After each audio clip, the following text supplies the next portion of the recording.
Et bonsoir tout le monde, me voilà au Népal, à Katmandou.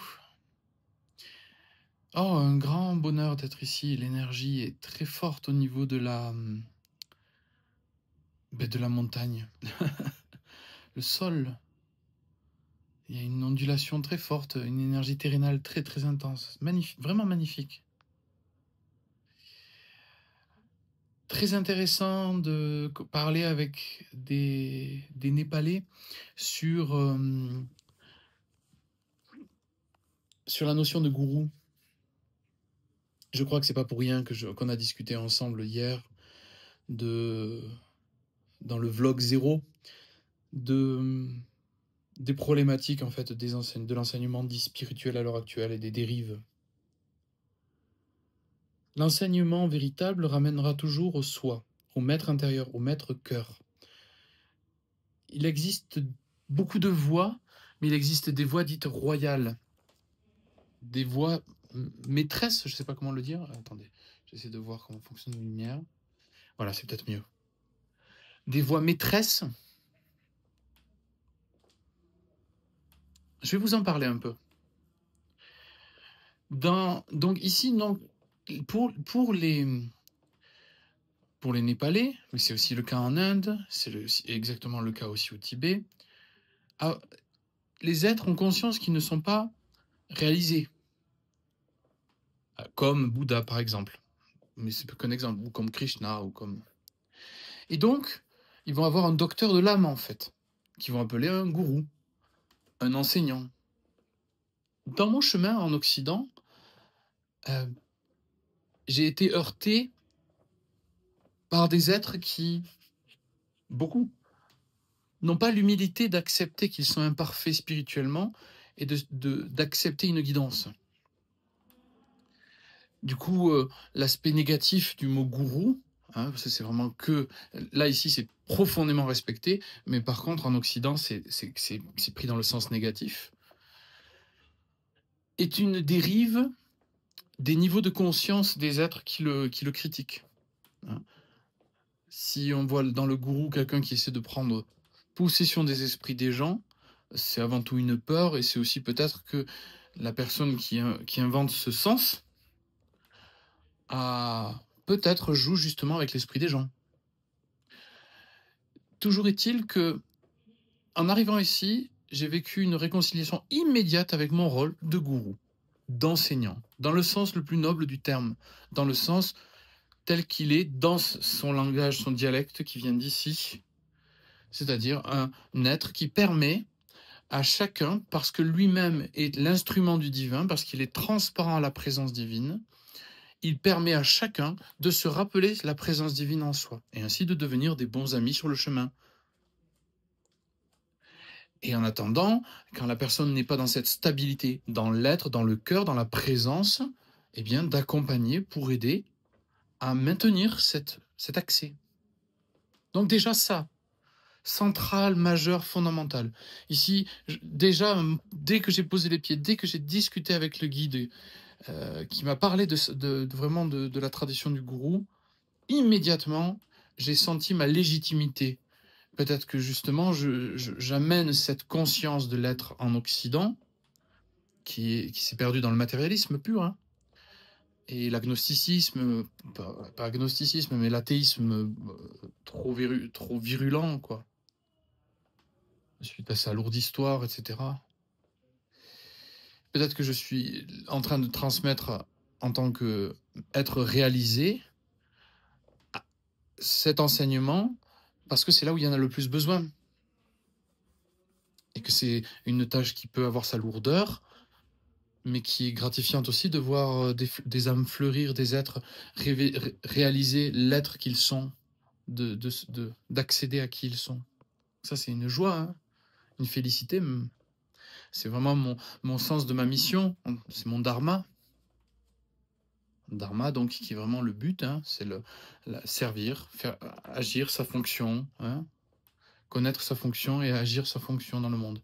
Donc, je voulais vous parler, en venant ici, c'est mis en ordre, c'est un enseignement qui m'est propre, mais Ça s'est mis en ordre et j'ai envie de vous transmettre sur les 3 voies majeures de l'illumination, si vous voulez, de l'éveil, en fait, complet. Dans la tradition védique, il y a 3 grandes voies. En tout cas, c'est celle que j'ai ressentie. On va dire qu'il y en a 4. 3 grandes voies, en tout cas. Je pourrais même vous parler de la 4e, qui est Bhakti, Marga, ou Bhakti Yoga, si vous voulez. Jnani, Marga, ou Jnani Yoga, et Karma Yoga. Alors, ce sont des enseignements majeurs qui mènent tous, par leur voie spécifique, à la réalisation du soi. Bhakti, c'est la dévotion. C'est je me donne entièrement à Dieu. On a la notion de bhakti, elle est très présente dans l'islam, par exemple, dans sa version non dévoyée, dans cet amour total de Dieu et cette soumission à la volonté divine. Dans la tradition védique, on a Mahanandamayi, qui est vraiment un exemple, qui s'est auto-réalisé en donnant tout à Dieu, infiniment. Mais on l'a aussi dans la voie christique, qui est une voie synthétique, la voie christique. On a ce Père, que ta volonté soit faite. Là, c'est la bhakti, c'est la dévotion totale. On trouve aussi ça très fortement dans les écrits de Rumi, dans le soufisme. On l'a dans les écrits et la pensée de, je ne sais pas vraiment le terme pensée, mais en tout cas la vibration de Maître Eckhart. Cet amour de Dieu total qui, par sa force, par cet élan total, nous réunit à lui et nous rend complets. Alors c'est au-delà des mots tout ça, hein. Bien évidemment les voies de réalisation sont toujours des réalisations au-delà du mental. C'est vraiment la réalisation de l'unité avec Dieu, par la bhakti, par cette dévotion, par cet amour total, s'unir à Dieu. L'autre voie, une des autres voies, de ces 3 voies, ou même peut-être 4 voies, on verra, c'est Jnana. Le Jnani, qu'on trouve exprimé par le Maharishi, par exemple, dans l'Advaita, la non-dualité, c'est celui qui connaît le soi. Pas mentalement, mais qui l'expérimente maintenant dans l'état d'être présence. La connaissance de soi n'étant pas une sorte de dictionnaire rempli d'idées sur soi, le monde ou Dieu ou quoi que ce soit, mais c'est la sensation, l'être-té, la présence au mouvement de vie, maintenant. Au-delà du mental, c'est la sensation, c'est l'être-té. Et cet être-té parle par nous. On change de polarisation du personnage à l'être, et l'être devient l'instrument de la présence. Enfin, on devient tout le personnage devient l'instrument volontaire, on va dire, acquiescent, je ne sais pas le dire autrement, de la présence. Et enfin, on a Karma Yoga. Pardon, les jnana, donc on a l'Advaita, on a... c'est principalement l'Advaita, la connaissance du soi. On a l'enseignement de Krishnamurti, qui nous de sortir de notre mental et revenir à l'être.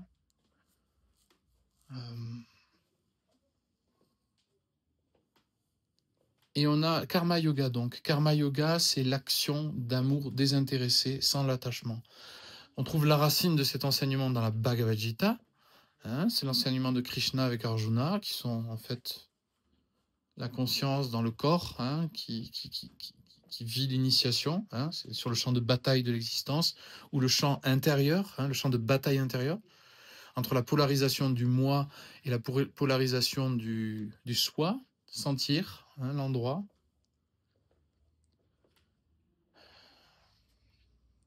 Donc Karma Yoga, c'est l'action, c'est aussi une voie d'amour, c'est l'action désintéressée, sachant qu'on sert Dieu.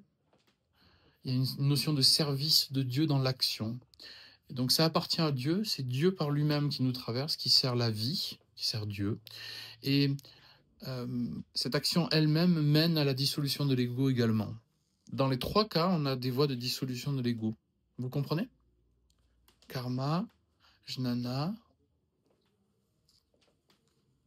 et la Bhakti. Et enfin, pour moi, la voie synthétique, c'est Raja Yoga, mais c'est peut-être pas l'assertion exacte telle que le dit Patanjali.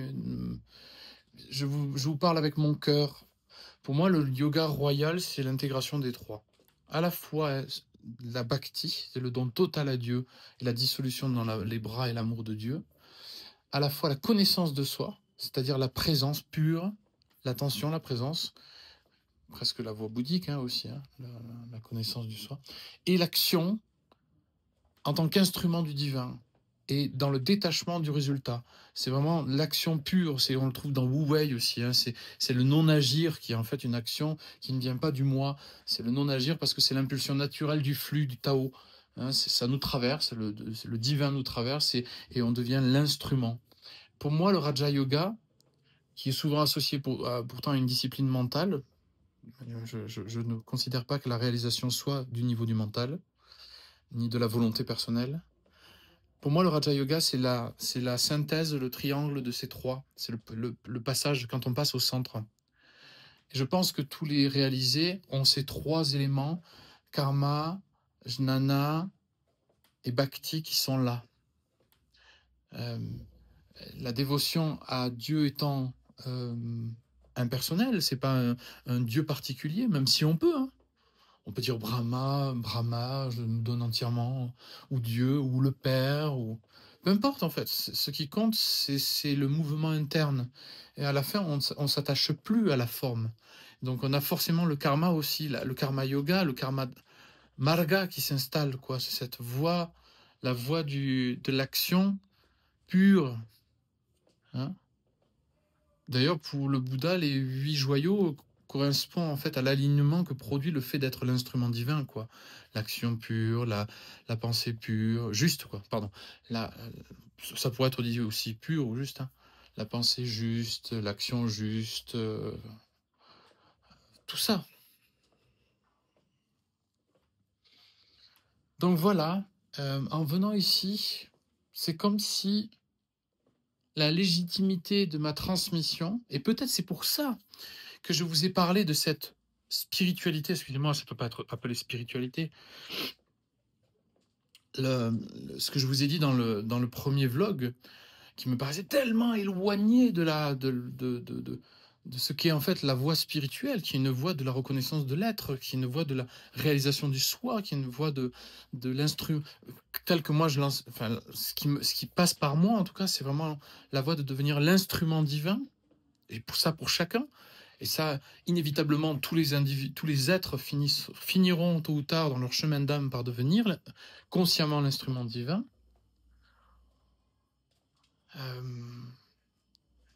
Et évidemment, ça redonne aussi les lettres de noblesse au fait que c'est un rôle qui est fondamental. Donc, cette union de l'Occident et de l'Orient apporte en tout cas chez moi, un apaisement encore. Parce que, sachez-le, ça n'a pas été facile d'un point de vue expérientiel. Je ne veux pas dire qu'intérieurement, c'était pas toujours une extase. J'ai toujours ressenti que c'était le divin qui... Mais ça n'a pas toujours été facile, plus jeune surtout, de transmettre le souvenir que nous sommes tous Dieu, que Dieu est la nature de l'être et que c'est au-delà du mental. J'ai eu bien des résistances, bien des gens qui sont venus avec des boucliers. Donc ici, c'est avec une paix, une sérénité que je peux déposer, que voilà, c'est mon rôle. Je suis un enseignant, un gourou, comme on dit ici, avec vraiment le plus grand respect, la plus grande tendresse.